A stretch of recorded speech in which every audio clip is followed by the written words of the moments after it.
C'était le matin, le soleil brillait de mille feux sur les rues animées. De la vapeur chaude s'élevait de la surface brillante de la route asphaltée. Monsieur Lee, un vieil homme aux cheveux gris, roule sur un vieux vélo dans la rue Dongson, où il vit depuis des décennies. Le vélo, son compagnon depuis de nombreuses années, grinçait à chaque fois qu'il appuyait sur la pédale. De temps en temps, il s'arrêtait pour ajuster son vieux chapeau de drap, placé de travers sur sa tête. Ses yeux jetèrent brièvement un coup d'œil au flot animé de gens qui passaient. Le monde change si vite, se dit-il.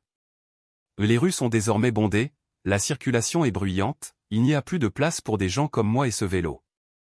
Cependant, il n'y prêta pas beaucoup d'attention, car dans son esprit, des pensées plus importantes prenaient le dessus. La banque est située en plein milieu de la rue principale de la zone centrale, un gratte-ciel aux vitres brillantes reflétant le soleil.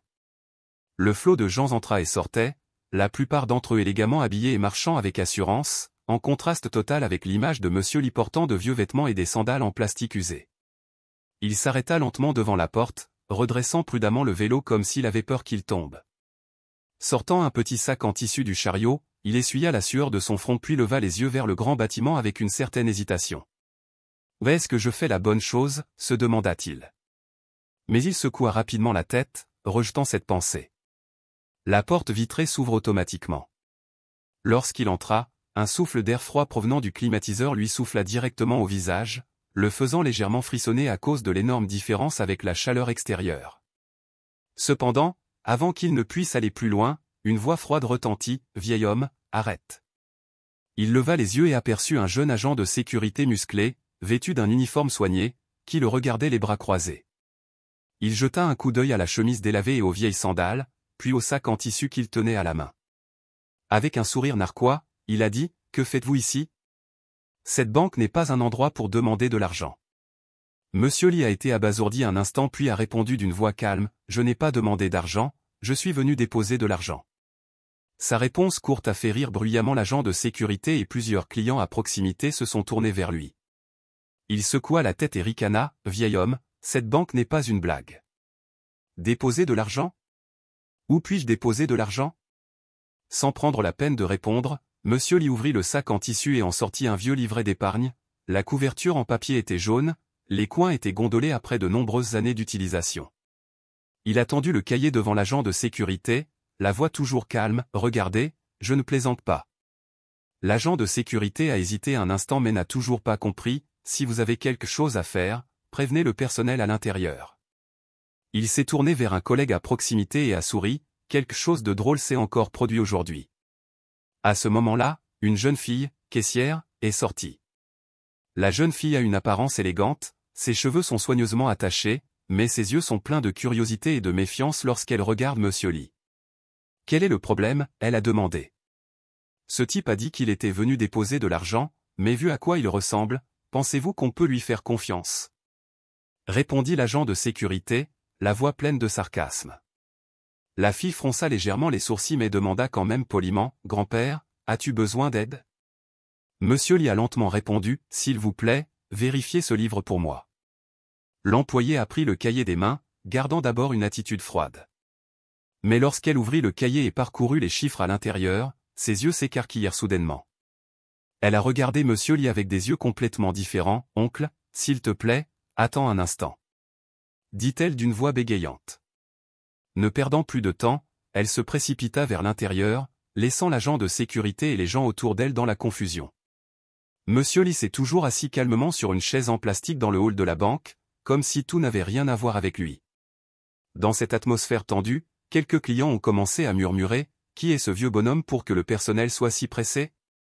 Il doit se passer quelque chose d'intéressant. » Seul Monsieur Lee, les yeux lointains, regardait toujours calmement par la vitre, comme s'il attendait quelque chose depuis longtemps. En attendant, les souvenirs des années passées de Monsieur Lee réapparurent, comme de vieux films. Il était originaire du village de Dongson, un petit village situé sur les rives de la rivière Taejiang. Lorsqu'il était jeune, Monsieur Lee était un forgeron talentueux, réputé dans toute la région pour ses produits forgés de qualité. Les charrues, les faucilles et les clous de bateaux qu'il fabriquait étaient tous appréciés des villageois. Pendant les années de guerre, Monsieur Lee travaillait comme ouvrier dans une grande usine de la ville de Taipei. C'est là qu'il rencontre de nombreuses personnes et apprend de nouvelles techniques. Cependant, c'est également ici qu'un incident majeur s'est produit, qui a changé sa vie pour toujours. Monsieur Lee a juste souri et tapoté l'épaule de Hong. Je n'ai pas besoin que vous payiez, j'ai juste besoin de l'usine pour vivre. Les travailleurs ont du travail, ça suffit. Avec cette somme d'argent et sa détermination à se relancer, on a sauvé l'usine de la faillite. L'usine s'est progressivement rétablie, s'est fortement développée et est devenue l'une des principales entreprises de Taipei. Mais Monsieur Lee est parti en silence, sans dire au revoir. Il est retourné dans sa ville natale pour vivre une vie simple dans sa petite forge dans un village de montagne. La vie de Monsieur Lee au cours des dernières années a été très paisible mais aussi pleine de difficultés. Il vit seul dans une petite maison au bord de la rivière du Hongmin. Sa femme est décédée prématurément, ses 2 fils travaillaient tous deux loin à Tambak et rentraient rarement chez eux. Cependant, il ne s'est jamais découragé. Pour lui, un simple repas, une théière chaude et un vélo pour se déplacer suffisent. Tout le monde dans le quartier aime Monsieur Lee en raison de sa personnalité douce et de sa volonté d'aider les autres. Il ne savait pas que derrière cette simple apparence se cachait une histoire incroyable et une grande somme d'argent qu'il avait accumulée au fil des années. Les fois où il se rendait en ville à vélo pour déposer ses économies, tout le monde pensait qu'il ne déposait que quelques pièces. Personne ne s'attendait à ce que le livret d'épargne de Monsieur Lee puisse stupéfier les gens. Au milieu de mes pensées interminables, le bruit des talons aux mains interrompu. La jeune employée se retourna, le visage un peu confus mais plein de sérieux. Elle s'inclina poliment devant Monsieur Lee et dit d'une voix polie, complètement différente d'avant. « Grand-père, j'ai vérifié, le directeur de la banque veut te voir. » Tout de suite, tu peux aller au bureau du directeur ? Ces propos ont surpris non seulement l'agent de sécurité mais aussi les autres clients. L'agent de sécurité se tenait à proximité, le visage rouge, essayant de cacher son embarras. Monsieur Lee ne dit rien, se contenta de hocher légèrement la tête et se leva lentement, tenant le livret d'épargne à la main. « Merci, dit-il d'une voix grave. Je vais parler au réalisateur maintenant. » Monsieur Lee a suivi le jeune employé dans le hall principal de la banque. Le bruit de ses talons résonnait régulièrement sur le sol en marbre, tandis que le bruit des sandales en plastique de Monsieur Lee produisait des claquements qui faisaient tourner la tête à de nombreuses personnes et le regardaient avec des yeux curieux et même méprisants. Mais il s'en fichait. Il est habitué depuis longtemps à de tels regards. La porte du bureau du directeur de la banque s'ouvrit. Il s'agit d'une pièce spacieuse et entièrement meublée avec un grand bureau en bois poli et une superbe peinture murale au cadre doré. Derrière le bureau se trouve un jeune homme d'une trentaine d'années, vêtu d'un costume gris impeccable et de lunettes à monture dorée. Il leva les yeux lorsqu'il vit Monsieur Lee entrer. Ses yeux brillèrent de surprise mais il le cacha rapidement avec un sourire poli. « Bonjour », le réalisateur se leva en lui tendant la main pour l'inviter à s'asseoir. « Je m'appelle Khan, le directeur de cette succursale. J'ai entendu dire par le personnel que vous aviez un livret d'épargne et que vous souhaitiez effectuer une transaction. » Monsieur Lee hocha la tête et s'assit lentement sur la chaise d'en face. « C'est vrai, Monsieur Khan. Je veux retirer de l'argent de ce livret d'épargne. » Khan prit le cahier des mains de Monsieur Lee et l'ouvrit. Alors qu'il regardait les chiffres sur le registre, le sourire poli sur ses lèvres s'estompa progressivement. Il fronça les sourcils, retournant le cahier encore et encore comme s'il voulait s'assurer qu'il ne s'était pas trompé. Le montant inscrit sur le livret d'épargne atteignait des dizaines de millions de dollars NT, une somme d'argent qu'il n'aurait jamais pensé appartenir à un vieil homme aussi mal habillé. « Monsieur Lee, puis-je demander d'où vient cet argent ?» Khan essaya de rester calme mais sa voix révélait clairement son embarras. Monsieur Lee sourit légèrement, ses yeux étaient calmes mais contenaient de l'expérience. « C'est l'argent que j'ai économisé toute ma vie. Vous n'avez pas à vous soucier de sa provenance. Votre travail consiste à m'aider à en retirer une partie, n'est-ce pas ?» La scène resta silencieuse pendant un moment, comme s'il essayait de rassembler les pièces du puzzle dans sa tête. Finalement, il se tourna vers la jeune employée, Madame Lan. « Vérifiez les informations du compte de Monsieur Lee maintenant. Je veux m'assurer que ce livret est valide. » L'employé est rapidement sorti, laissant Khan et Monsieur Lee dans la pièce, avec seulement le doux bruit du climatiseur. Khan posa soigneusement le cahier sur la table, joignit les mains, essayant de maintenir une attitude professionnelle. « Monsieur Lee, je suis désolé si je suis un peu curieux, mais je ne comprends vraiment pas comment quelqu'un comme vous peut accumuler une si grosse somme d'argent. C'est une chose très rare. » Monsieur Lee regardait directement Khan, ses yeux étaient faux mais clairs comme s'il pouvait voir à travers tout. « Pour qui me prenez-vous ? Un vieil homme pauvre et analphabète ? Scène gênante. Non, je ne veux pas dire ça. C'est juste que cette somme d'argent est vraiment énorme, nous avons la responsabilité de vérifier son origine pour nous assurer que chaque transaction est transparente. Monsieur Liari, sa voix était grave et rauque mais pleine de puissance. L'origine? Ne vous inquiétez pas, mon argent n'est pas sale. Mais si vous voulez entendre l'histoire, je vais la raconter. Une fois, j'ai sauvé quelqu'un de la faillite et grâce à cela j'ai obtenu cet argent. Voulez-vous savoir qui est cette personne? Khan fut surpris mais essaya quand même de garder son sang-froid. Tu peux me le dire si tu veux. Je suis vraiment curieux. Avant que Monsieur Li puisse dire quoi que ce soit d'autre, Madame Lan est revenue avec une pile de papier à la main. Cher directeur, le récit de Monsieur Truong est tout à fait valable. Toutes les informations correspondent à ce livret. Lam hocha la tête mais dans son cœur le sentiment d'insécurité grandissait. Monsieur Truong le regardait, ses yeux perçants semblaient pénétrer le masque poli. Monsieur Lam, vous semblez très familier. Nous sommes-nous déjà rencontrés? Lam fut surpris. Je ne pense pas, Monsieur Truong. Peut-être que vous vous trompez de personne. Monsieur Truong a retroussé ses lèvres, son sourire mêlé d'un peu de mystère. Peut-être que tu as raison, mais je pense que nous sommes sur le point de nous manquer. Lam sentit son cœur battre plus vite, une fine couche de sueur commença à se former sur son front même si le climatiseur de la pièce fonctionnait toujours de manière stable. Lam essaya de cacher la confusion dans ses yeux. Bien que Monsieur Truong soit habillé simplement, son attitude dégageait un calme terrifiant, comme s'il avait tout compris avant d'entrer ici. Lam ramassa le livret d'épargne et le feuilleta à nouveau, mais ses yeux étaient distraits, comme s'il essayait d'approfondir la chaîne de souvenirs dans son esprit. Lam, laissez-moi vous raconter une histoire, a dit Monsieur Truong d'une voix grave mais résonnante dans la pièce calme. Monsieur Ngok, qui est sorti par l'arrière, a regardé le plafond comme si des souvenirs revenaient. Il y a de nombreuses années, j'ai rencontré un jeune homme très semblable à vous. Il dirigeait une usine mais a ensuite rencontré de grandes difficultés. Voulez-vous en savoir plus? Lam se sentait coupable mais essayait quand même de sourire ironiquement. Et s'il te plaît, dis-le-moi. Je veux vraiment l'entendre. Monsieur Truong hocha lentement la tête. Et cet homme, il était aussi assis dans une pièce comme celle-ci, en face de moi. Mais la différence c'est qu'il n'était pas arrogant comme toi mais plein de désespoir. Son usine était sur le point de faire faillite, les ouvriers étaient en grève et il était endetté. Savez-vous qui l'a aidé? Lam déglutit, la sensation d'étouffement dans l'espace devenant de plus en plus grande. Il était sur le point de dire quelque chose mais Monsieur Truong parla le premier. C'est moi. Lam fut légèrement surpris. Sa main resserra soudain son emprise sur le livret d'épargne. Qu'est-ce que vous avez dit?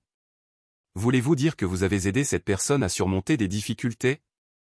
C'est exact. Monsieur Truong a souri, mais son sourire était plein de sens. J'ai donné tout l'argent que j'avais économisé au fil des années pour sauver cette usine. Je ne l'ai pas fait parce que je voulais être reconnaissant. Je ne voulais tout simplement pas voir des centaines de travailleurs perdre leur emploi et leur famille sombrer dans la pauvreté.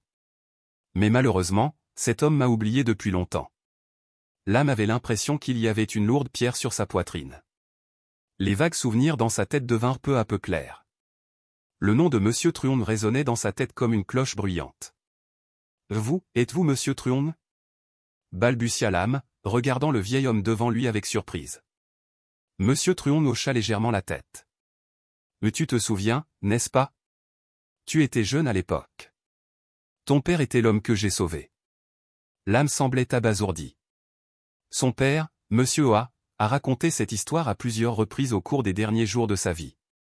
Il mentionnait souvent un gentil forgeron qui avait aidé sa famille à échapper à la faillite. Mais quand Lam a grandi, occupé par son travail et sa vie, il n'a plus prêté attention à ces histoires. Monsieur Truong. Mon père vous a mentionné à plusieurs reprises, mais je ne m'y attendais pas, a déclaré Lam d'une voix tremblante. Monsieur Truong a bu une gorgée d'eau dans le verre posé sur la table, ses yeux ne quittant jamais Lam. Vous ne vous attendiez pas à ce que le vieux forgeron soit assis devant vous, n'est-ce pas? Je ne vous en veux pas. Avec le temps, les gens oublient facilement ce qui s'est passé. Mais je ne suis pas venu ici pour vous rappeler le passé. Je suis venu retirer mon argent et vous rappeler quelque chose. Lam baissa la tête, la honte lui brûlant le visage. Monsieur Truong a continué, sa voix basse mais tranchante comme un couteau. Toi, Lam, sais-tu pourquoi j'ai choisi de déposer de l'argent dans cette banque? Parce que je fais confiance au nom de ton père. Mais aujourd'hui, la façon dont ton personnel et tes gardes de sécurité m'ont traité, cela montre que tu as oublié la plus grande leçon que ton père ait jamais enseignée. L'âme leva les yeux confus. Et quelle leçon, monsieur? Monsieur Truong le regardait droit dans les yeux pleins de sérieux. Ne jugez jamais une personne sur son apparence. L'arrogance vous fera oublier la valeur de la gratitude et de l'humilité. Le visage de l'âme pâlit. Les paroles de Monsieur Truong ont été comme une gifle pour son estime de soi. Il réalise soudain que depuis qu'il est devenu réalisateur, il a laissé le pouvoir et la richesse obscurcir sa vision. Il a oublié que son père était autrefois un homme pauvre et qu'il a reçu l'aide des autres pour arriver là où il est aujourd'hui. L'âme respectait la personne avant Monsieur Truong. Monsieur Truong, je suis désolé pour le comportement de notre personnel et je suis également désolé d'avoir moi-même oublié les leçons que mon père m'a enseignées. Monsieur Truong n'a rien dit, il s'est simplement levé et a tenu son livret d'épargne. Je n'ai pas besoin de tes excuses. Prouve-le par tes actions. La façon dont tu traites les gens après aujourd'hui me dira si tu as vraiment appris quelque chose. L'âme hocha la tête, les yeux remplis de détermination. Il savait que cette rencontre changerait à jamais sa façon de voir la vie et les gens. L'âme baissait toujours la tête, les yeux pleins de regret. Monsieur l'âme tenait le livret d'épargne et se dirigea lentement vers la porte. Mais avant de toucher la poignée de porte, taille à plat, sa voix mêlée de confusion et d'urgence. Monsieur l'âme, s'il vous plaît, arrêtez. Monsieur l'âme se retourna, les yeux calmes. Que veux-tu dire d'autre? Tai prit une profonde inspiration et marcha rapidement devant Monsieur l'âme. Il baissa la tête, les mains serrées. Sa voix s'étrangla. Peux-tu me donner une chance de me racheter? Mon père a dit un jour que si jamais je te revois, je dois faire quelque chose pour me rattraper. Aujourd'hui, je me suis mal comporté. S'il te plaît, laisse-moi arranger les choses. Monsieur l'âme a regardé Tai pendant un long moment. Son expression n'était ni fâchée ni froide. Au lieu de cela, il sourit légèrement, un sourire mêlé de tolérance et d'un peu de fatigue. Monsieur Tai, la vie est une série de leçons. Aujourd'hui, vous avez appris cette leçon, mais le plus important est que vous vous en souveniez. Je n'ai pas besoin que vous remboursiez quoi que ce soit. J'espère juste que vous vivrez digne de ce que votre père vous a appris. Tai hocha la tête, ses yeux pétillants comme s'il était sur le point de verser des larmes. Il se souvient des paroles prononcées par son père avant son décès, n'oubliez jamais les personnes qui vous ont aidé dans les moments difficiles. Ce sont des bienfaiteurs, des leçons et des rappels pour que vous puissiez toujours vivre correctement. Alors que Tai était encore ému, Monsieur l'âme a posé le livret d'épargne sur la table. Je ne suis pas venu ici pour retirer tout cet argent, dit-il d'une voix grave. Je souhaite seulement retirer une petite partie pour aider un projet caritatif dans ma ville natale. Je veux que votre banque prenne en charge le reste. Mais j'ai une condition. Tai était sans voix. Il demanda rapidement, à quelles conditions, monsieur? Nous sommes prêts à accéder à votre demande. Monsieur l'âme regarda Tai droit dans les yeux, sa voix était lente mais puissante. Utilisez les bénéfices de ce livre pour créer un fonds pour soutenir les pauvres. Je ne veux pas voir des gens comme moi être méprisés simplement à cause de leur simple apparence. Pouvez-vous le faire? Tai hocha tristement la tête. Oui, je promets de le faire. Je nommerai ce fonds un fonds de gratitude en souvenir des enseignements de mon père et de sa confiance. À partir de ce jour, Tai n'était plus le réalisateur arrogant comme avant. Il a commencé à passer du temps à observer et à écouter les employés, ajustant le fonctionnement de la banque pour garantir que tous les clients étaient traités équitablement. Il a également supervisé directement la création du fonds en NIA dans le but d'aider les personnes âgées seules, les pauvres et les enfants en difficulté. L'histoire de Monsieur l'âme s'est rapidement répandue au sein de la banque. L'employé a raconté comment le simple vieil homme a fait baisser la tête au jeune réalisateur et a appris une profonde leçon d'humilité. Progressivement, les banques deviennent non seulement un lieu de transaction financière mais aussi un point d'appui pour les personnes qui ont besoin d'aide.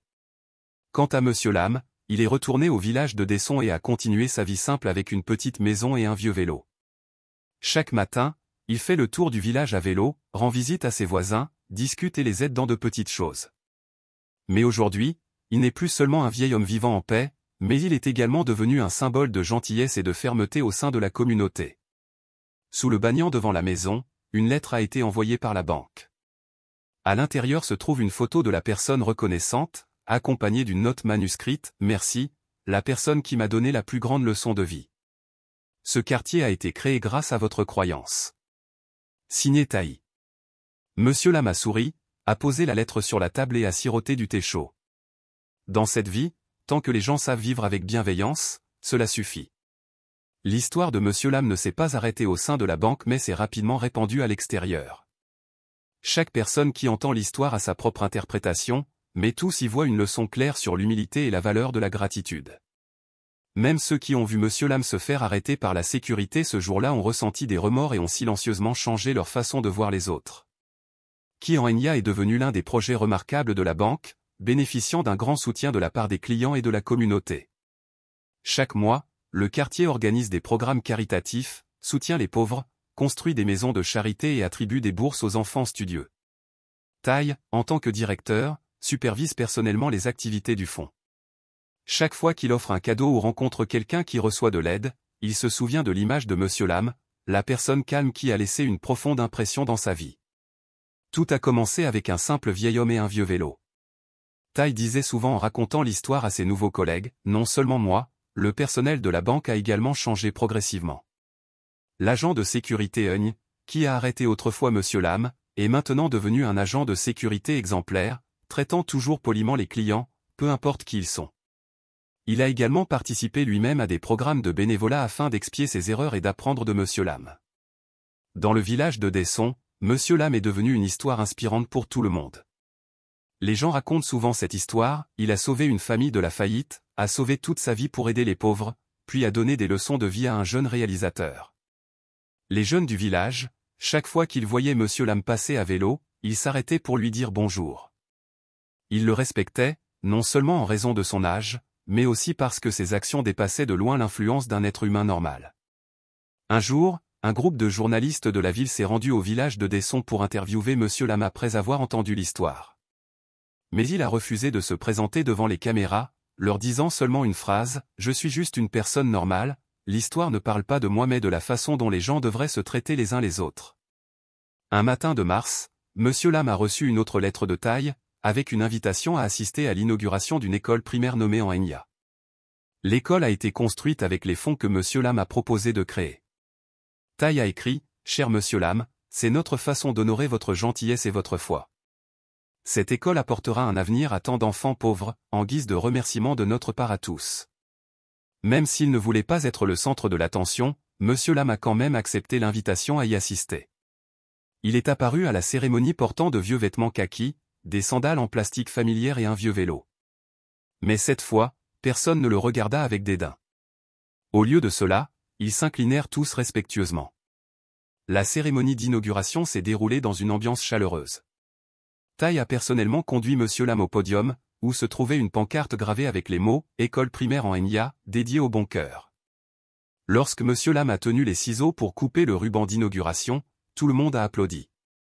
Un petit garçon maigre, vêtu d'une vieille chemise blanche usée, s'approcha et lui tint la main. « Grand-père, merci d'avoir aidé à construire l'école. Je vais essayer de bien étudier. » Monsieur Lam sourit, les yeux brillants de bonheur. « Fils, tu dois juste te rappeler une chose, vis bien, toutes les bonnes choses te trouveront. » Après la cérémonie, Monsieur Lam est retourné à sa vie quotidienne. Chaque matin, il continue de parcourir le village avec son vieux vélo, rendant visite à de vieux amis et passant du temps à raconter des histoires aux enfants du village. Mais désormais, il n'est plus seulement Monsieur Lam du village de Desson, mais aussi un symbole de gentillesse aux yeux de tous ceux qui connaissent son histoire. Dans un petit coin de la maison, sur une vieille table en bois et en pierre, une lettre de Taï et une photo de l'inauguration de l'école ont été soigneusement rassemblées par Monsieur Lam dans un vieux livre.